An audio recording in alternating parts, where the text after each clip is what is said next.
This content is for informational purposes only. You should not construe any such information or other material as legal, tax, investment, financial, or other advice. Nothing contained on here constitutes a solicitation, recommendation, endorsement, or offer by Draper, Goren, Holm, or any third-party service provider to buy or sell any securities or other financial instruments whatsoever. And we have an awesome media partner, Blockchain Radio, where you can catch this recording on afterwards. And Blockchain Radio actually just did an 11-hour marathon this past weekend on blockchain and booze, which was really cool. They did 11 straight hours of me and all the guests. And I tuned in through my Alexa, and it was like interesting hearing me play around around the house. And also you could catch the recording on our YouTube channel at Draper, Goren, Holm.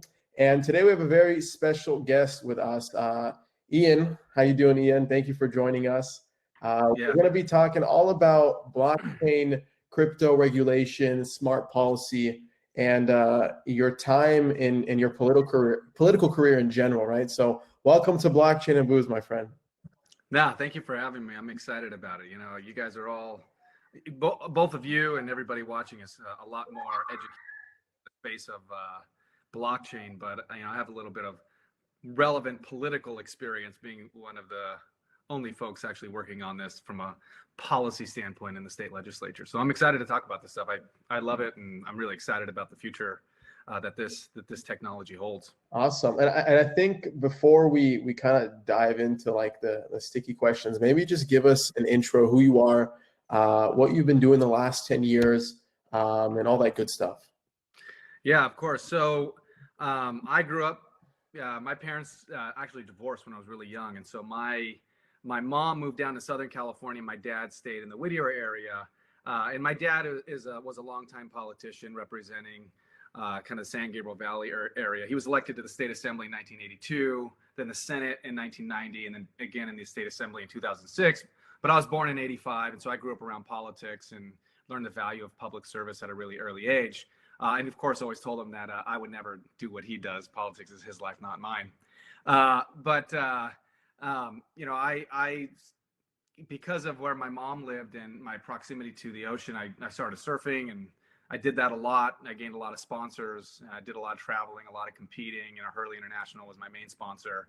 But at some point, I kind of decided that, you know, there were so few people really making a living doing professional surfing that I would go to college. And so I went to Long Beach State, and I still kept surfing and kept active. And as I kind of neared my career, I started working for Hurley, and so I got some private sector experience, and I ran their retail marketing, similar to Nike Eakins and what Nike Eakins do for Nike, because Hurley was owned by Nike at the time. So I did a lot of that work. My territory was basically Long Beach to Santa Barbara, Goleta, out to Palmdale and Victorville. It was a huge LA Inland Empire territory that I covered and managed our VIP accounts and just kept everybody stoked on the brand, pushing the product. You know, I love the industry. I knew virtually everybody in the industry, and I enjoyed that work, but I just felt like I wasn't getting what I wanted out of a career right away. And so, you know, I decided to go and work for the state assembly as a field representative, and actually working in some of the areas that I grew up in the Whittier area. And my first week, it was kind of, as we're still trying to recover from the recession, I got a single mom, gave me a call. I lost my job, down and out, trying to get unemployment benefits through EDD. Anything you could do to help, I'd really appreciate it. And she'd been trying to call for months, try to get the right person, be hung up on, stayed on hold, you know, for 3 hours at a time, never get through to anybody. And within a week, I was able to get her that unemployment benefits. And she called me, and she's just like, I just want you to know how important this was to me and what this meant. I'm a single mom. I didn't want to lose my job. I was forced into this position, and I'm going to work really hard to get another job really fast. But this was my rent so that I can keep a roof over my kid's head, food on the table. And that really impacted me to a significant degree, because I just felt like, wow, I can actually do something. And there's a lot of real value in doing this work. And I knew that, but until you experience it and you've done something to try to impact the lives in a positive way of someone other than yourself, you know, that's an impactful, powerful thing. And so I decided to run for office. I started my campaign for the state assembly, the 57th Assembly District, at 25 years old. raised about $800,000 to get my name and my likeness out there. And just after turning 27, I got elected to the state assembly. And I was the first millennial ever elected to the state legislature. And then I ended up becoming the majority leader a couple years later. And I'm the youngest majority leader in the history of the state of California, becoming the majority leader at 30 years old. And I'm also the longest serving majority leader of any house in the state legislature in term limited era. Term limits came about in 1990 with a referendum on the ballot. And so during that time, I've served in this position longer than anybody else has served in this position in either house. So, I've spent a lot of time working on a lot of different issues. I was the co-chair of the Legislative Tech and Innovation Caucus with a colleague of mine, Evan Lowe.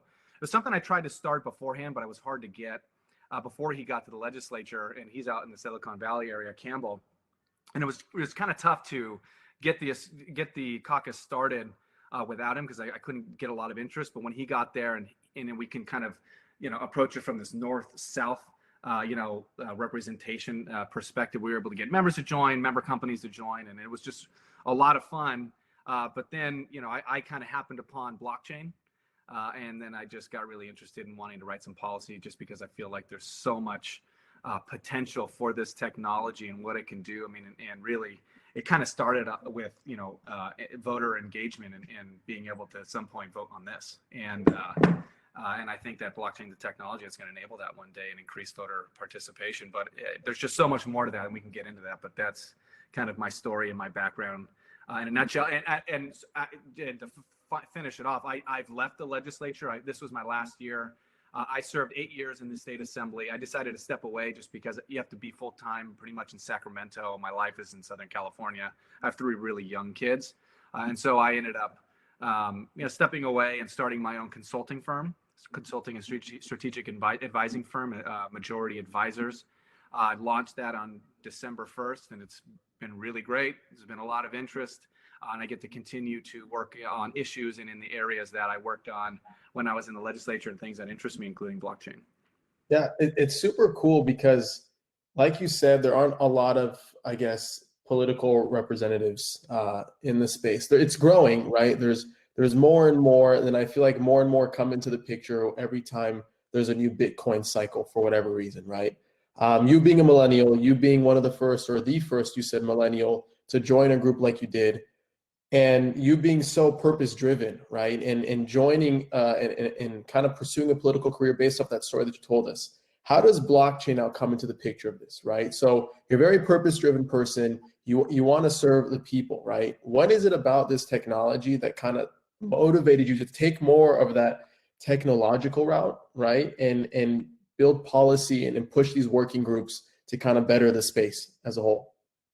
Yeah, as a member, one of the things that always really interested me was, moving beyond the status quo of things, moving beyond the status quo of issue areas, and not only issue areas, but then the way in which people advocate and push for different policies in the legislature. And it always felt like, and this was kind of reaffirmed during my time in the legislature. It's like you just have the same issues that continue to be at the top of the docket in terms of policies being authored and being authored in the same ways that policy has always been authored. It's just kind of like this monotonous dun dun dun dun dun way of doing policy and everything else. And so I always really tried to look at different ways to join the conversation in productive ways that I thought was going to be better for the state as a whole, not just the district that I represented, which was just under 500,000 people, but what I did impacted all 40 million people in the state of California.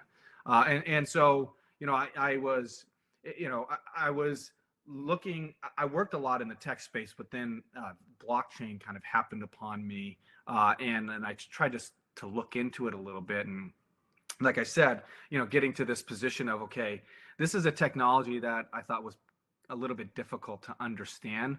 But when you really start to lean in and figure out, like, okay, there is, you can use this technology to streamline the way government does business, the way government provides services. It goes right back to that story I told you about unemployment benefits from EDD. Look at all the trouble EDD is in, and all the mess ups that have been having that they've been having. Imagine if they had this technology helping them out, and delivering services to our constituents, and doing it in a way that didn't take 3 hours or 4 hours on the phone or several weeks to get it done.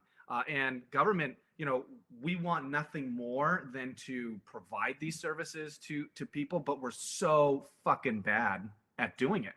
And it's so frustrating, especially when you work so hard and you author some policies and you're just like, okay, that fixes the problem. It doesn't fix the problem. It just continues to get worse. And so we need to modernize the way government does business, the way government provides services. We want more people to vote. Well, you got to have immutable technology that's going to allow that, so that you cannot, so that outcome isn't corruptible, so that those results can be trusted. And blockchain technology I saw as a technology that could do that, and that was capable of doing that.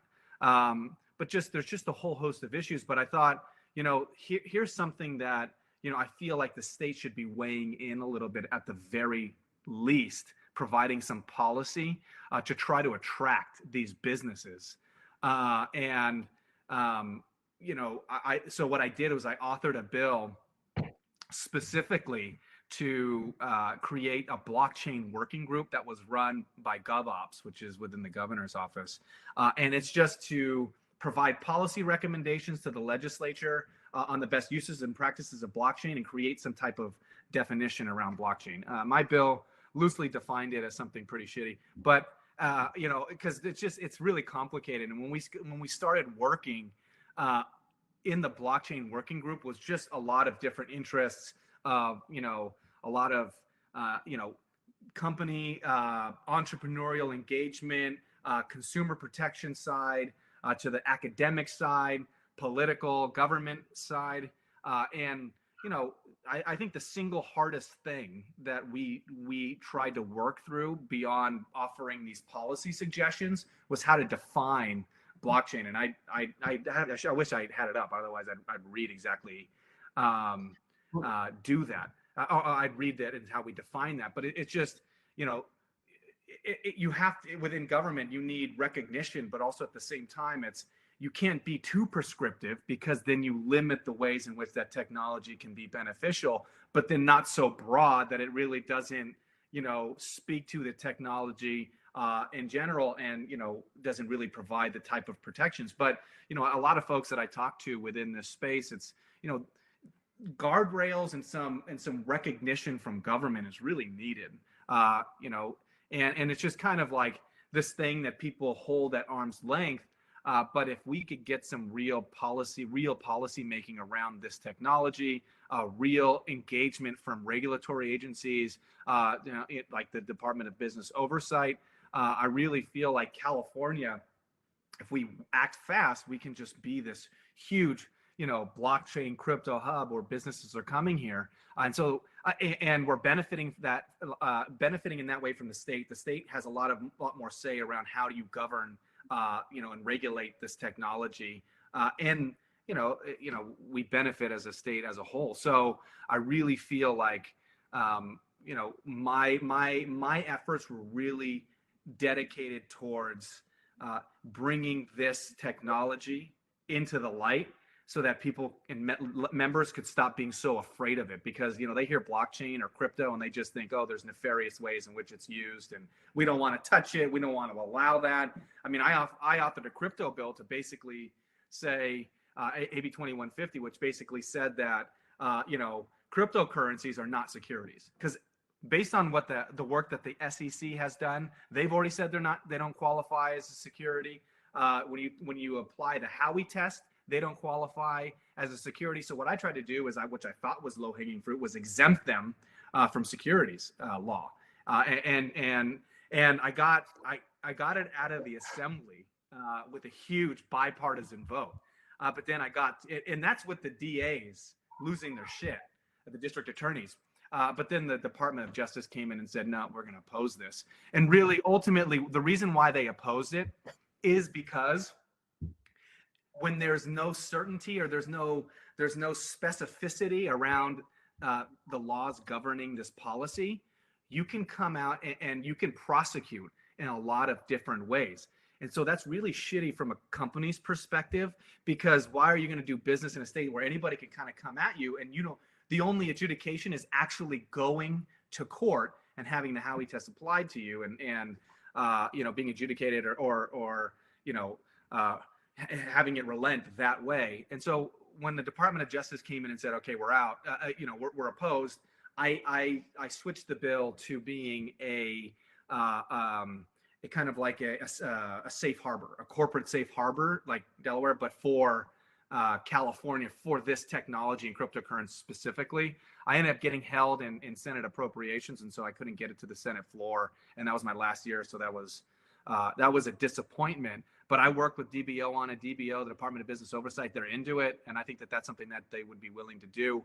And then COVID-19 and what that did to government, that certainly really threw a lot of things that weren't specifically COVID-related policies, put us in a tough spot to move those forward. It's funny to think that, because this space in the last 9 months or so, because of COVID, has actually accelerated with everyone being home, everything being digital, and all these things. Like you started off part of what you were talking about, talk about voting and how inefficient the government is with certain things. And what's funny is that like there are DAOs in the space. So DAOs, for anyone that doesn't know, is like a decentralized autonomous organization, right? There's a bunch of people with Ethereum wallets voting on which direction the protocol is going to go, right? And a lot of these DAOs actually set up the votes so that after the voting period is done, a certain amount of time elapsed, just in case somebody finds something wrong or whatever. And once that time period, like 48 hours goes on, it automatically implements the code for what the vote was. So if people voted it down, nothing happens. If people vote for it, it happens. Imagine if, EDD worked that way. There's a stimulus package. The government votes on it digitally from home because you can't go in because of COVID. That's fine. You could do it on your phone or on your computer. Once everyone votes, imagine they just click a button that the vote is complete and everyone's distributed their money or their stimulus just instantaneously. It's totally possible, and it's not that complicated, right? It's just so funny to think about that in this world, right? But from a government perspective, they look at this is an unknown. I don't know what this is. I don't know what this necessarily means. I mean, Manny Alvarez working in the Department of Business Oversight. He is pretty keyed in and supportive. I mean, he did some work with Brian Brooks when he was at Coinbase on some stuff, and actually Brian was helping us craft 2150 before he went over to the comptroller's office. But and he's been great the last few months there. We had him like one of his first weeks in that office at the latest LA Blockchain Summit that we did virtually, the one that you came in person to last year. So, and he's just been killing it, and it looks like a lot of the folks in Congress and in the Senate are actually sort of pushing against him, saying he's being too favorable towards crypto, which is kind of fun. Which is, that shouldn't be surprising. Yeah, no, not at all. There's no secret there as to why he is. But the disconnect is, getting to the point where you can even have a conversation with a government agency about this technology and why it's so beneficial. And actually, I believe that there are opportunities now, given all of the troubles that EDD has had, for a technology like this to kind of come and flood onto the scene. I mean, and that's really where I've positioned myself to be. I mean, I know a lot of folks within the governor's office, within the some of the senior advisors as ledger director, as well as some of the folks that are running these agencies, and so to connect folks to these people to try to get these types of technologies recognized a little bit faster, and do some more work in this space and implementation of this technology, but while also at the same time, when I first authored my blockchain working group bill, it was just like every member you talk to over their head. Ian, I don't know anything about this, but I know you and I trust you, so I'll be with you and support you on this. And again, it was a working group, so it wasn't like we're necessarily codifying anything major in statute. We were just putting in place a working group to to develop some policy recommendations that go back to the legislature along with defining blockchain. But that definition of blockchain still has to be voted on by the legislature to be put in place and codified in statute, which would be really helpful. And then, so we're just, I kept doing that. And every time we authored a new policy, especially, I also did AB 2004, which is a verifiable credential bill that just, basically authorizes users to be issuers of verifiable credentials. There's nothing in law right now that says you can't, but there's also nothing explicitly saying that you can. It's an opt-in type thing, but then also it would have created somewhat of a working group around that policy to come up with recommendations on how to implement that type of a program from a state government perspective. But because there was like $1 million cost to it, and we were in a position where we were just suffering, we knew we were going to be suffering from an economic recession. All things that weren't like really specifically COVID related were just getting vetoed, and that bill got ultimately vetoed. And so people can still, be issuers of verifiable credentials. It's just we need more substantial policy to be passed and put in place. Yeah, I mean, it would be really, really great. So from specifically the perspective of you, and now you've transitioned into consulting and doing that kind of thing, how can crypto companies use your help navigating these waters? What's the best way the industry or companies could maybe, let's take it to the next level? And then I know we have a bunch of questions that we could go back towards more state specific stuff, but would love to hear how can you help now? Yeah, I mean, I think, I've positioned. Look, I was when you think in terms of leadership, at least within the assembly, the leader of the assembly is the speaker.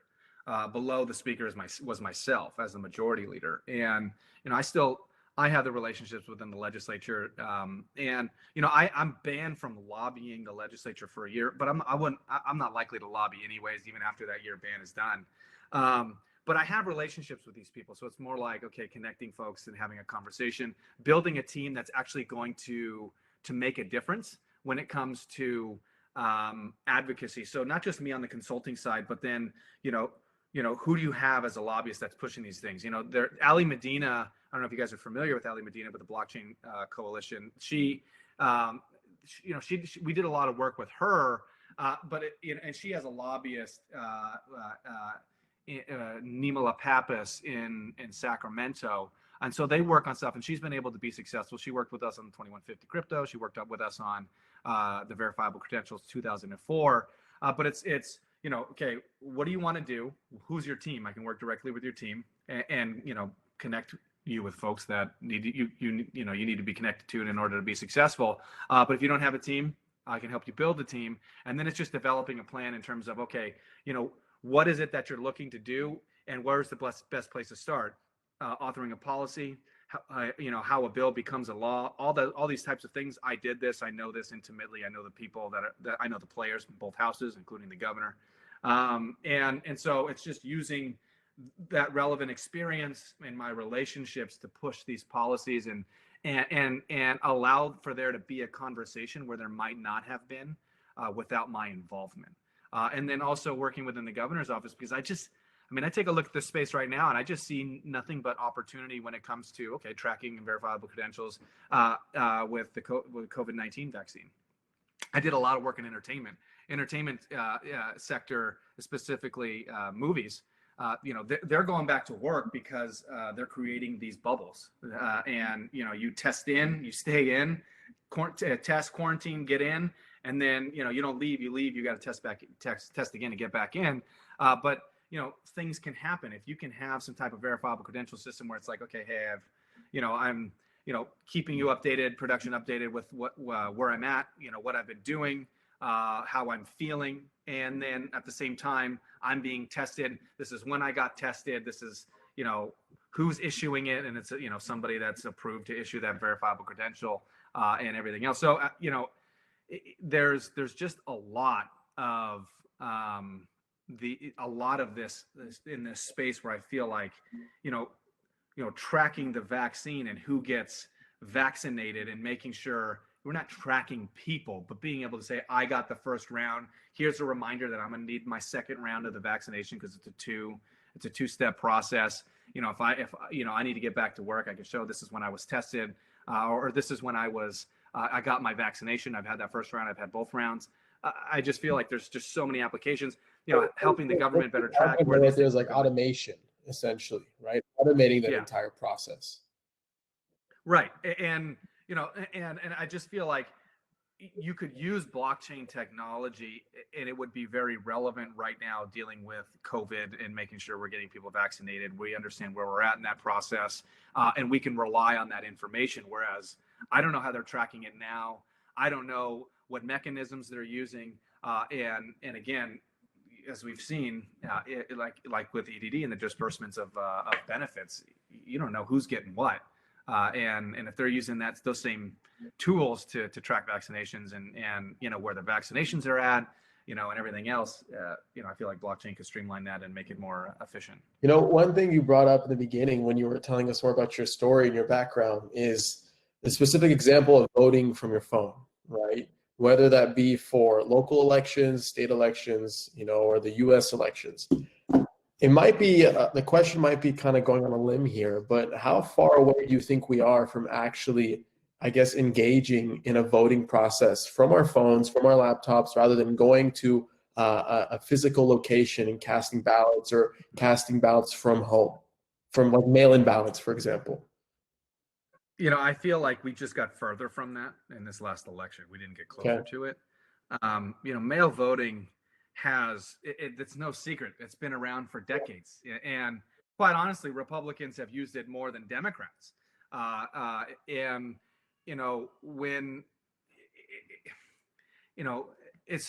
this was always my frustration as well within government, whether you were a Democrat or a Republican, you know, the rhetoric around these different political issues that aren't necessarily legitimate concerns, but they're used as these political wedge issues to try to, you know, scare people into voting for you, or, you know, scare people away from voting from the other person. And, you know, it has an impact on democracy. And, you know, it's like, you know, some of my closest friends were my Republican colleagues. We are very close. I have Republicans in my family.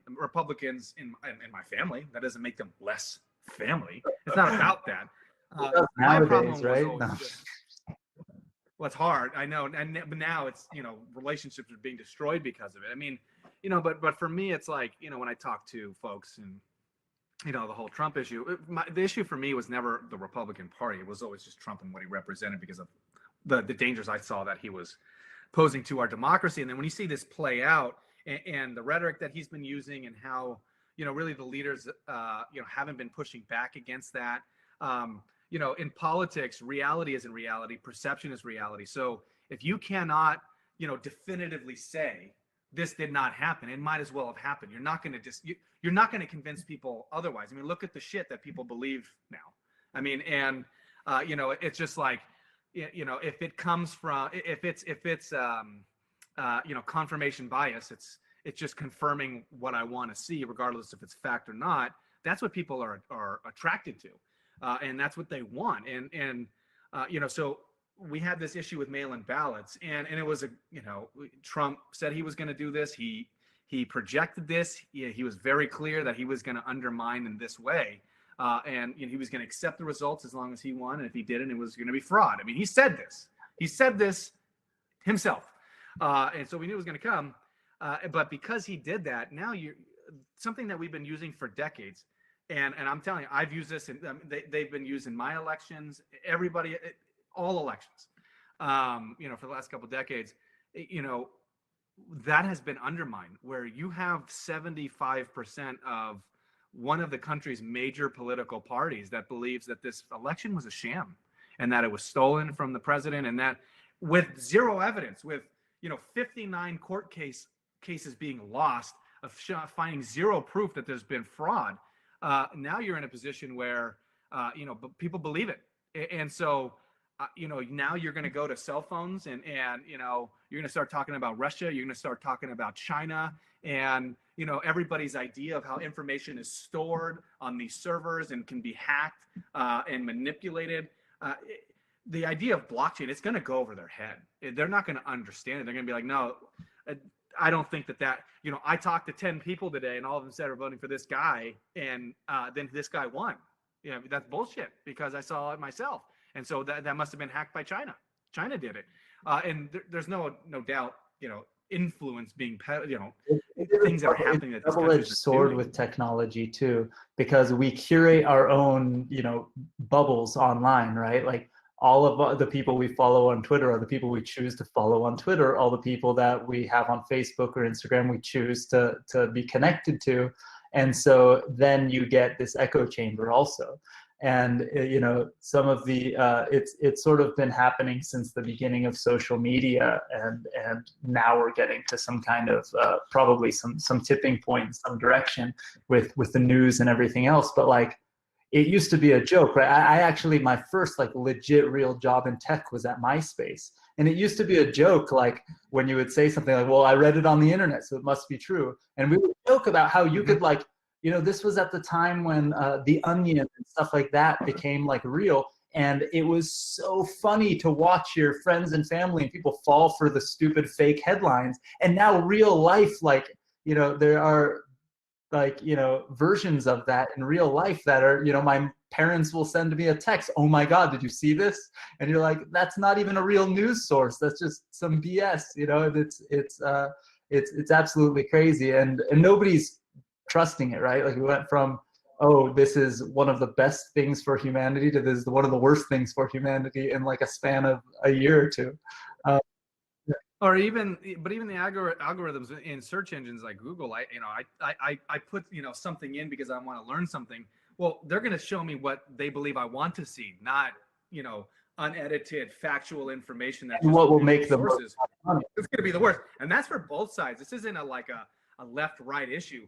We're all in this, and we all are in our own way, buying into it and playing into it. And then when you have politicians, regardless of what side, kind of fanning those flames, and that's what becomes really scary and detrimental to our shared kind of global, meaning American, democracy and values, and how. It's kind of like we're working against ourselves. And so rhetoric matters, and the information we're consuming matters. And, it's like you see, when you see that there are, I'm reading one of your, David, he's an interesting guy. David Goldsmith, he's interesting. Affidavits, anybody can file an affidavit. That doesn't have to be true. So, I'm glad I'm speaking to my family too. We're good. We're all good. But anyway, so, there's, this isn't, I'm not trying to make this political in any way. I'm just, it just all speaks to the question of, really, do I believe that we're closer to voting on our phones? No, I think we're further away from it. I think people we need to all come back to reality. And our goal needs to be having a healthy democratic society. And it isn't about, like, as much as I may be a Democrat and I want Democratic candidates to win, doesn't mean I agree with everything that a Democrat says. But if they win, I want them to legitimately win. And I want them to be people that, it's all done in a legitimate way, and it's, fair for everybody. So I just feel like in order for us to get there, we have to all come back to reality a little bit and understand that we're all in this together. And it isn't about who's winning. It's just about making sure that we all have faith in the system. And because democracy thrives on an informed electorate and everybody having faith in the institutions that govern us. And there is no faith in the institutions that govern us. And even the people that are, and including the people that are the purveyors of those institutions. Yeah, so I'm trying to think of, so you're basically saying we just need to come back to earth. We need to be less divided as we are right now, and then we can talk more about the discussion of involving technology when we dictate the election process. That's what you're basically coming down to, right? Right. So, yeah, I mean, it's an interesting topic because we're seeing it, like voting and governing rights being kind of like created and tested, and I guess somewhat validated, like Alon said, on the DAO level, on these decentralized autonomous organizations, people casting their votes, changes being implemented autonomously, automatically, similar to some of the characteristics that you were saying with the COVID vaccine, right? So it'd be interesting to see, like, at what point will everyone become united as opposed to divided? At what point can we become more technologically advanced, right? Having more individuals like yourself with the millennial perspective, kind of being born and not so much with an iPhone in their hand, but being very comfortable with technology, not afraid from it, right? Embracing technology and seeing that there is opportunity versus turmoil, right? And with that, I want to jump into the QA. And the first one comes from an anonymous individual. Okay, so any thoughts? And tell me what direction you're on. I don't know how technical you are, right? Versus falling more towards the policy side, and you understand the technicality of this stuff. For example, one of the questions is like, any thought on governance tokens and how they kind of integrate themselves into the future of policies, right? And I don't know if you're familiar with governance tokens, if you've messed with DeFi and whatnot, but feel free to guide me here. Yeah, no, I haven't messed with them. And I mean, I have, a vague understanding of tokens and their uses. I mean, I think that there's a future for that. I just can't say where we would be right now. I mean, I think that there's so much that has to happen ahead of time just to get the government to recognize it as a legitimate, a source of to use for different issues. It's hard to say when we could get to that. I'll throw out there just to sort of a little bit help answer the question for anybody out there. So I've been having to deal with securities laws for raising money on the internet now for over 10 years. So pre the Jobs Act being signed in 2012, we were trying to convince people that they should be allowed to raise money on the internet in the same exact way we raise money offline, but use the technology that we use every day to help us amplify the process. And back when I started doing those kind of things, it was against the law, and it's called public solicitation. Public solicitation was completely against the law at the time for private companies. And now that's changed, and there's certain rules and things you have to abide by and do to make sure. The issue with governance tokens, and governance tokens, for anybody that doesn't know, are tokens these DeFi projects put out there. They sort of represent ownership of this decentralized organization, but this decentralized organization isn't an LLC, isn't a C Corp, maybe sometimes is a foundation somewhere in the world, but essentially it's just a bunch of people doing something on the internet, and there's nothing there. But the governance token holders sometimes will receive dividends, sometimes will just get to vote on something and they have no other right, and they have all these different rights. And the issue with it is probably less, is it fair, is it not fair, whatever. It's more for government, is this a security or not?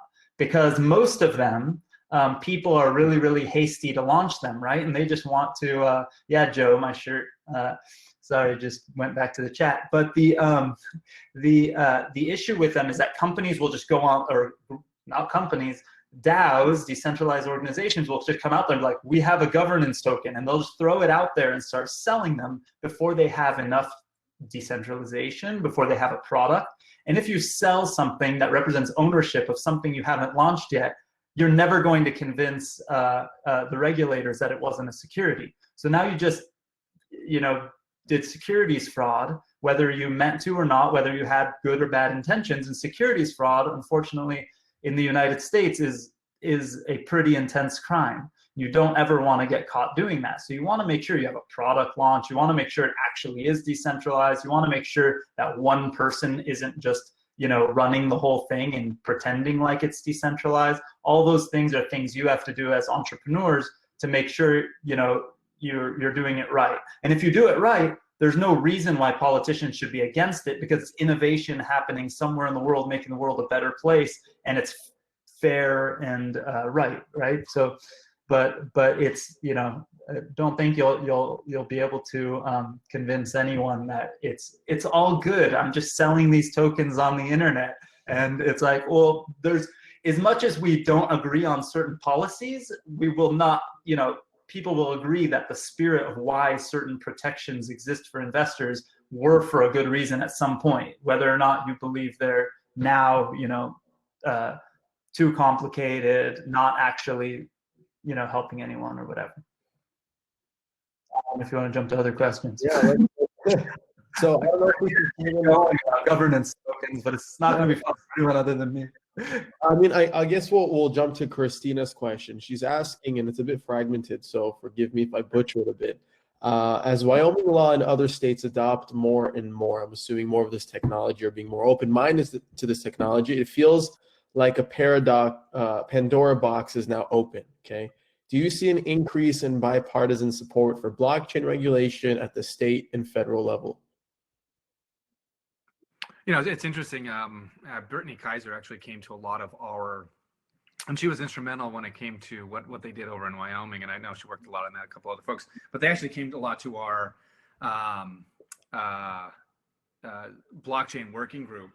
And Pandora's box, not necessarily, because Wyoming in terms of policy is very different than California in terms of policy. Wyoming can do something on a policy level, and it's not going to generate a lot of the same interest and attention as if California were to do that. I mean, you have companies that have moved to Wyoming to take advantage of the laws there, but the reality is that most of them want to be in states like California. I mean, even Colorado has some more favorable laws on the books, but still, it's about where's the talent and where's the place in which you want to be to allow you to be a little bit a greater chance of success and have the tools and the resources that you need around you. And so, do I think it's Pandora's box? No, I think it provides an opportunity to see there are governments that are leaning into this.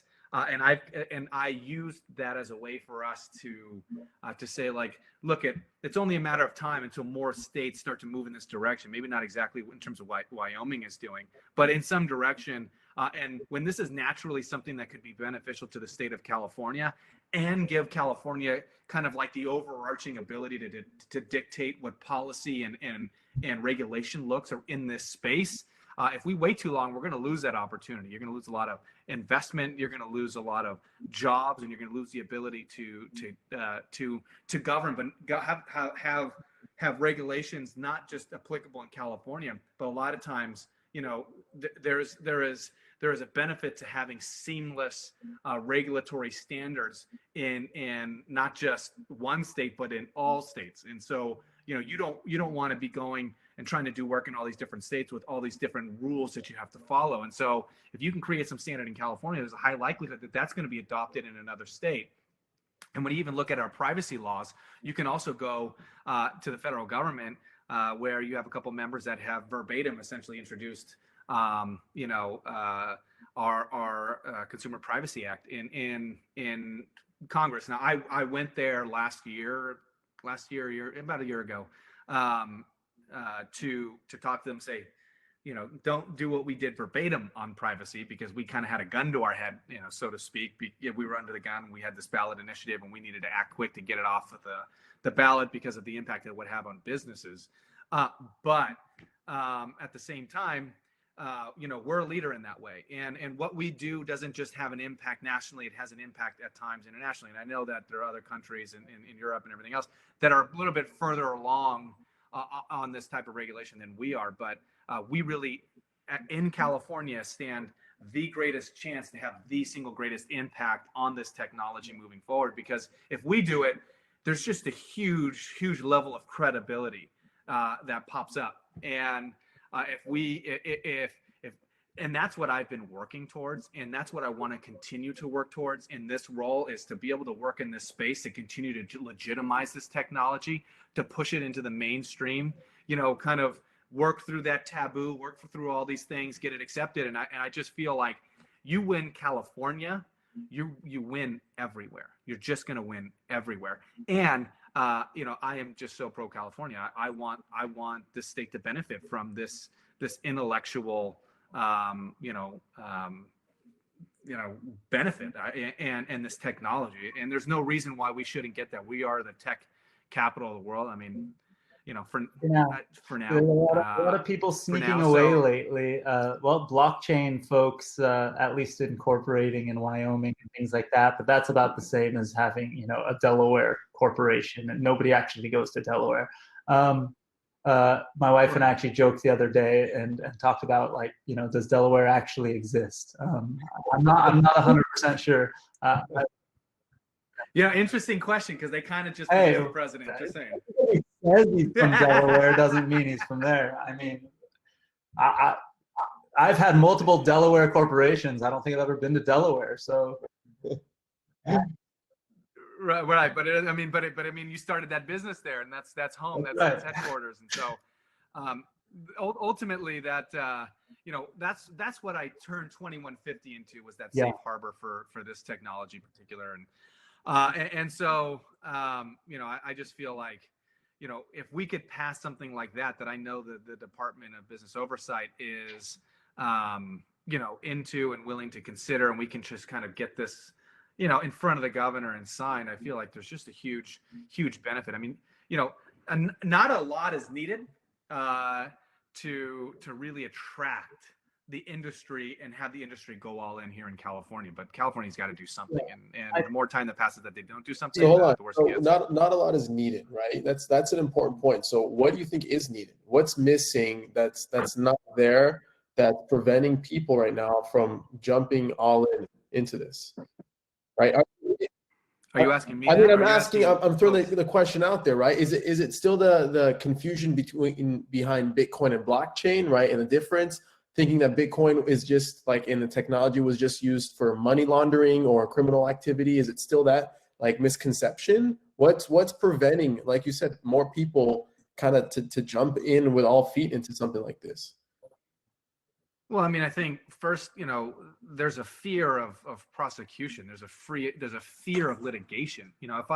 If I can come to California, I can start my business, but I have zero protections under law if I'm one of these businesses, and so it's really at my own risk.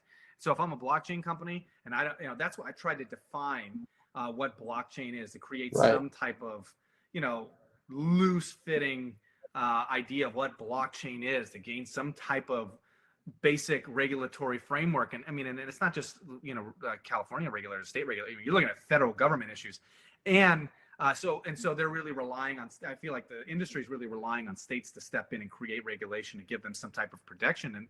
But then when it also comes to cryptocurrencies, it's just I can be sued. I have all this unknown. I can be sued, and there's nothing I can do about it except if I'm being treated as a security, and I get indicted or prosecuted under securities law.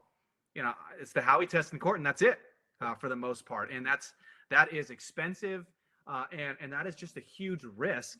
When you're thinking about starting your business, you want to be focused on building your business, expanding the ways in which your technology can do good and be successful, not constantly looking over your shoulder, waiting, to go down and be indicted, or, to be sued or whatever. I just, that is there's just a lot of fear, from what I understand. There's just a lot of fear. And so what we need is just, like I said, loose regulation, create some guardrails, create some certainty, something that allows, at least a couple of years of time where I don't have to worry about anything. I could just focus on, you got to worry about laws and following laws, but I'm not going to be prosecuted due to this vagueness in law or this non-existing language in law that offers me no protections. But it's also kind of like, I want to jump in, I want to do business, but at least tell me where the guardrails are. Right now you don't have that. I don't know where my guardrails are.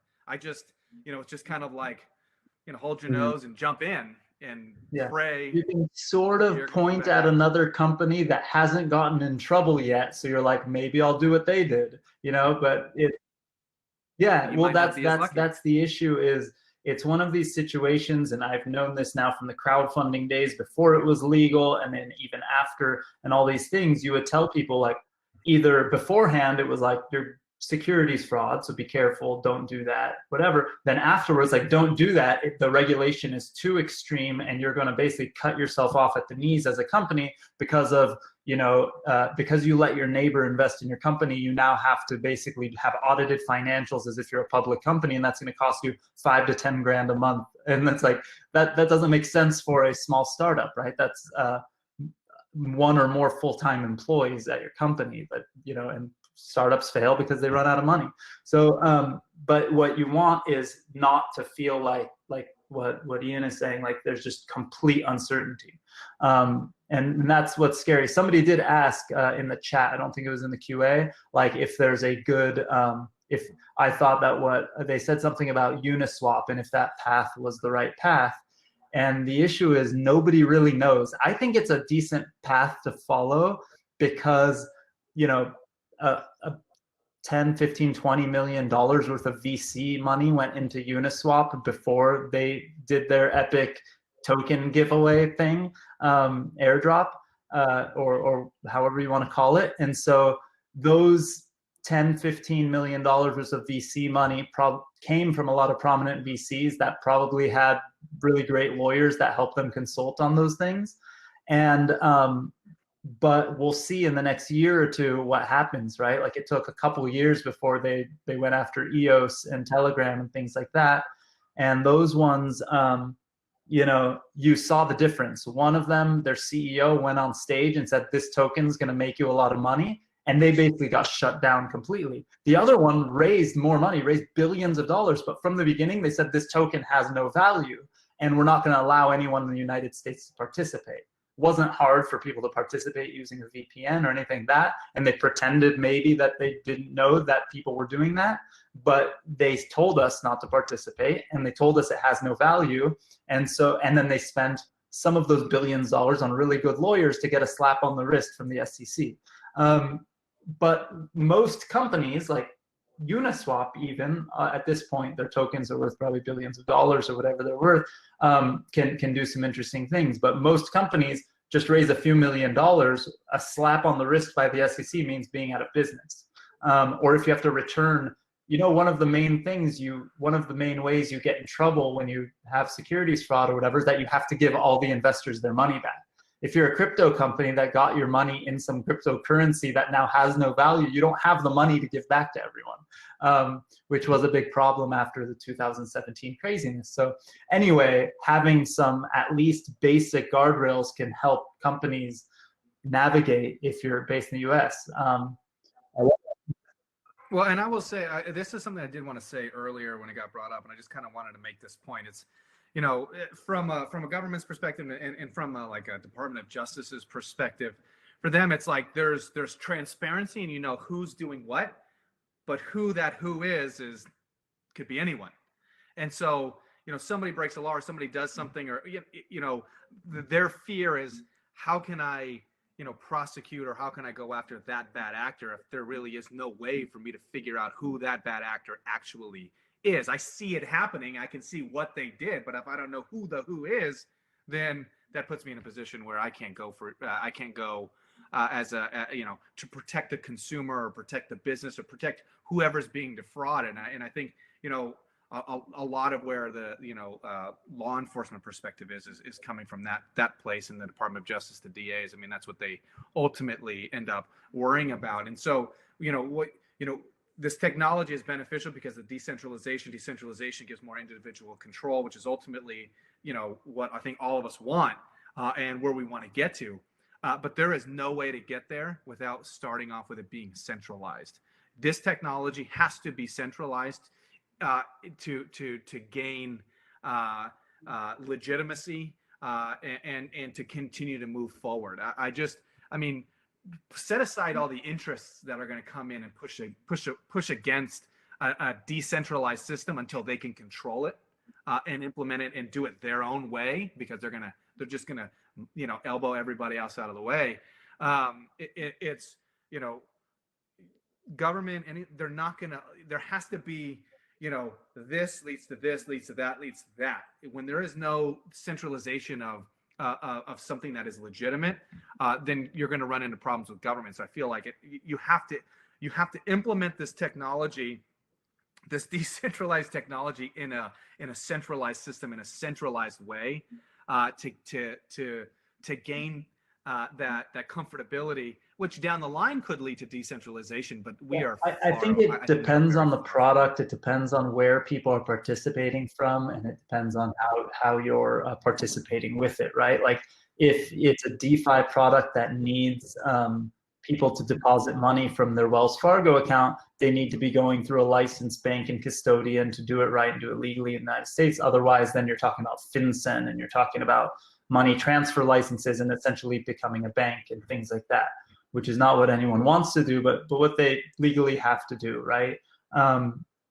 What is this? It's interesting, Ian, because but we should if Adam, if you want to jump into any other last question, but just to comment on what you said, I think you said the two words that kind of like light fires in the crypto community, and that's government and centralization. And just to move on from that point, okay, Shamari's asking, do you have any suggestions on how to directly educate policymakers about blockchain to ensure innovation-focused policy writing? I mean, yeah, I mean, that's what I do. That's what I'm doing now. And now that you're not in the position that you were for so long, right? And you've taken more of this, I guess, you've opened your own business, your own firm, right? What's like that word of advice, right? How can we continue down the line that you've been preaching for the last 8 years, and also beyond that? Yeah, let me tell you what was really harmful to me in the policies that I carried is that nobody backed me up. Nobody from the industry backed me up. Nobody came in and said, hey, I do this work. This is why it's valuable. This is why it's important. Let me educate you as to why this bill is necessary, why this bill is needed, why this is going to lead to this, which is ultimately better for the state of California. We're going to go through an economic recession. How great would it be if this industry could come in and provide solutions, provide jobs, provide investment that pulls us out of that? Allows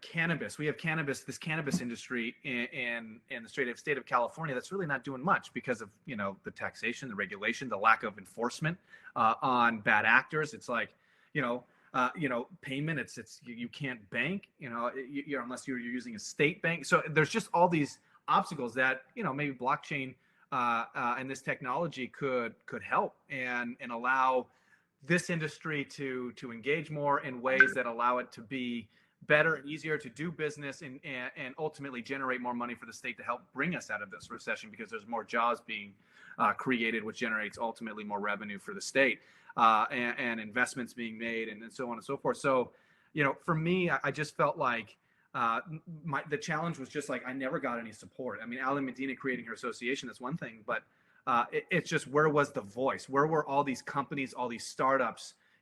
Everybody loves entrepreneurs, even government. I mean, and I saw something, it's because, I saw one of the comments is, something because legislators are of a different generation, they're not aware of the paradigm shift. Yes and no. Yes and no. There are more millennials now in the legislature, and they are, they're eager for this. And I was the first one, but there are a lot more. And again, at the same time, you have a lot of these older folks, which I totally agree. I mean, the members that I had to deal with that were engaging in tech policy and their ideas of what tech should be, it's kind of like you could see the generational issues that were presenting themselves. But there are enough there, and there's enough interest there, and there's enough intelligence there to understand a good thing when it's being presented. And so, it's just figuring out, and I've thought about this, creating whether it's an association or something else that just speaks with one voice, and really the industry gets behind and actually uses it to advocate, has not only strategy on how to engage the legislature, but then also the muscle to send people in to organize and do all these things to send the right message. But there just has to be more engagement from this community. There just was none. And I did these things, but I just did it on my own. And I'd have one company here, one company there. And so my problem was just that I always expected, I'm like, okay, I'm going to see, all of these startups, these blockchain businesses, they're gonna come in, they're gonna support it, and some of them are gonna come to speak on these bills. It's gonna be legit, and people are gonna see, and nobody ever showed up. And we tried to reach out, but it's difficult, and so Draper going home. hit us up if you decide to do it. Let's do it together. We got a community. Hey, think about this just as a cool California thing. We always, the two biggest crypto conferences, at least, big convention center style or big conferences in the space happened with Consensus in New York and us in LA, and us in LA not being a little more mainstream focused and people hanging out, and then the one in New York being the financial institution kind of stuff. With COVID, we did a virtual LA blockchain summit this year. We made it free, we made it international, and live we had over 20,000 unique people watching. And over the next few days, it got to like 40 or 50,000 unique individuals, which makes it probably the biggest blockchain conference in the world. And we're here in California. So we can now go to government, go to local people, go to guys like Brad Sherman, my neighbor in the district to my north, and poke that feud that I have with him and say, hey, we have the biggest group of blockchain people from around the world coming to learn about blockchain once a year here, basically 10 miles from your district. Maybe you should take it a little more seriously. Maybe listen to the people who spoke from the FTC, the special agents, the FBI agents, the CIA agents who said they'd rather criminals be working and transmitting money via blockchain versus the cash they're using today. Not Sherman, Schiff. Adam Schiff, same area. No, well, relevant committee, chairman, and a respected voice. When it comes to a lot of stuff. It's absolutely wild. But we appreciate you joining us. Any last minute stuff, Adam, or anything, or should we jump into hanging out and the networking? Let's wrap it up. The rest of the questions are very DeFi focused, very gray area focused, but I also want to be respectful of your time. So, Ian, you've been awesome. You're a rock star. Thanks for joining us on Blockchain and Booze. Thanks for your time. Thanks for sharing a drink with us. And before we break off into the networking section, I give us our spiel. Where can we find more about this new firm that you started? More about your work, more about yourself. Give us the takeaway. Yeah, www.majorityadvisors.com. That's my website. If you guys have any questions or want to figure out how you can get more involved and engaged, you can do a submission right there on my website. It comes directly to my email. And I worked on this in the legislature, and I have every intention of continuing to work in this space. I've talked to a couple different blockchain companies, VC verifiable credential companies that want to continue to work in the space and do some stuff. So would love to see what people want to do. Great, and I'll be sure to send a link in the recap emails that we send a few days afterwards. And before we break off and we end the session, I kind of want to remind everyone my favorite part of Blockchain and Booze right now, the networking session. So before I let Ian go, and for those who are new to Blockchain and Booze, I'm basically going to end this presentation mode, and we're all going to be distributed to these colorful tables where we'll be able to bounce around from seat to seat and meet everyone who's been joining us live and watching this evening's discussion. But in order to engage in this, make sure you have your cameras on, make sure you have your microphones on. So cameras on, microphones on. Otherwise, you're going to be incredibly confused. And Ian, we invite you to stay as well, depending on your availability, depending on your schedule. But we'll see you next week, guys. Ian, thanks again for your time. Thanks, Ian. Thanks for having me, guys. I appreciate it. Bye-bye.